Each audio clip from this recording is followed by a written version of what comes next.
Alright, what's up guys, Toasty here, Get Burnt and we're talking more about Dragon Ball Xenoverse, and today I wanted to talk about the Super Saiyan transformation. So, a lot of people have been talking about this for quite a while. I made a video a while ago when Super Saiyan was actually first shown for Dragon Ball Xenoverse about just a small discussion about how it works in Xenoverse and if I like it or not, and back then I said I was okay with it. A lot of people were complaining that when you lose all of your ki, you instantly go straight out of Super Saiyan, and a lot of people don't like that, and in the recent gameplays that we've gotten from the GameStop demo, we've seen now that you can charge while you are in Super Saiyan. Now, this for me is something that kind of, it somewhat fixes the problem that a lot of people were having, because a lot of people's problem with that, as soon as you lose all your ki, you go straight out of Super Saiyan. But apparently here, especially I noticed from the beta, you can charge a lot faster than you actually could back in the network test. So I think that since this is I think it's a solution for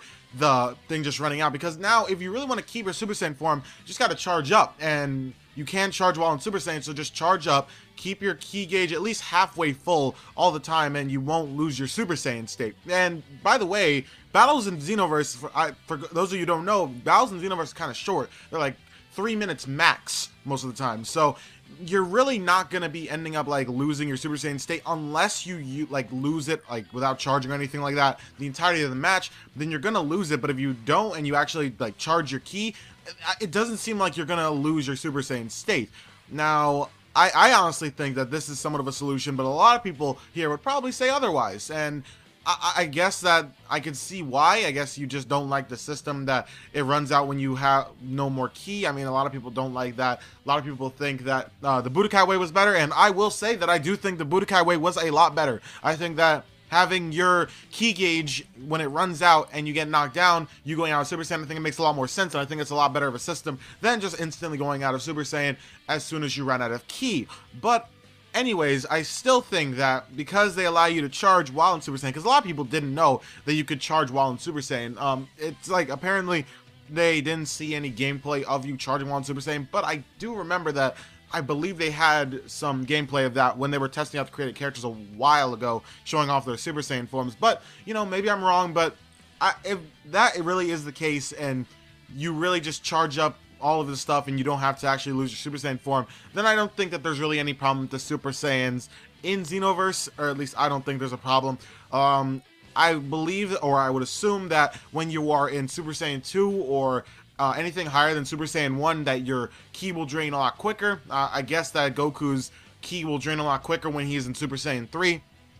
Same thing when you're in Super Saiyan 2 with your created character. I would assume that when you're in a higher state of Super Saiyan that your ki will drain faster, which makes more sense, and that you'll have to like keep more tabs on your actual ki and make sure you always have it at least near max, or at least halfway. So I think that it's a good way of actually making sure that you're sharp on your toes. If you want to stay in Super Saiyan form, remember, you don't really have to. I don't believe that there is any different in moveset.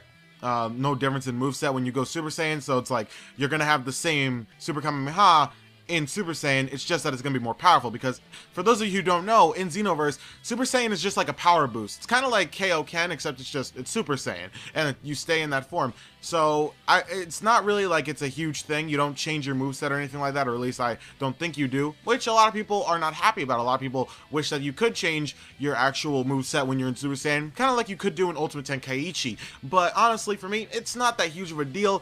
I think that Super Saiyan now, since they actually implemented the fact that you can obviously charge while you're actually in Super Saiyan, as well as if you always keep your ki gauge up, then you're not going to really lose your Super Saiyan form. I think that so far it's not broken, it's not bad. I think that it's just a fine system. Now, it doesn't really seem like there's any real problems with it. Before, the only real problem that I had was that if you used all of your ki or anything like that. Oh, by the way, when you use Super and Ultimate attacks, I know someone's going to ask this. When you use Super and Ultimate attacks in Super Saiyan, it doesn't make you lose your ki gauge. And a lot of people also had some problems with this, saying that you're going to be able to spam. But in Xenoverse, it's really hard to actually spam and be successful. You can try and spam Super Kamehameha, but the thing is that you hold the Kamehameha back before you actually throw it, which gives people a lot of time, since the game's always in real time, to jump around as well as dodge it. So the only real way to spam is if you actually knock them away and then use it, which is in that not really spamming as much. And even then, you can snap vanish away from the Super Kamehameha or anything like that. So really, I don't see a huge problem with actual spamming when you're in Super Saiyan, even though your ki doesn't go down when you're in Super Saiyan, when you're using ultimate and super attacks. I think that it should be fine, and especially since you could ki charge for Super Saiyan side, so you don't actually have to like always lose your Super Saiyan power as soon as you use an ultimate attack. Because imagine using your Super Saiyan, like, well, actually transforming into a Super Saiyan and then using your Super Kamehameha, you instantly lose Super Saiyan. That's not really that fun.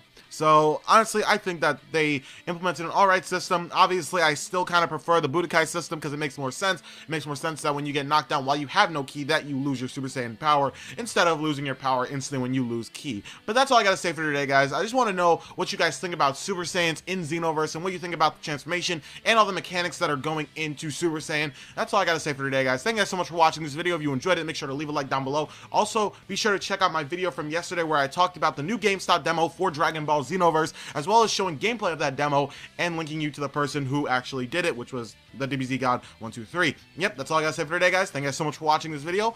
If you guys enjoyed it, make sure to leave a like down below. And yep, that's all I gotta say for today. Make sure to subscribe if you haven't already if you want some more Dragon Ball Xenoverse content. And yep, that's it for me. Peace out.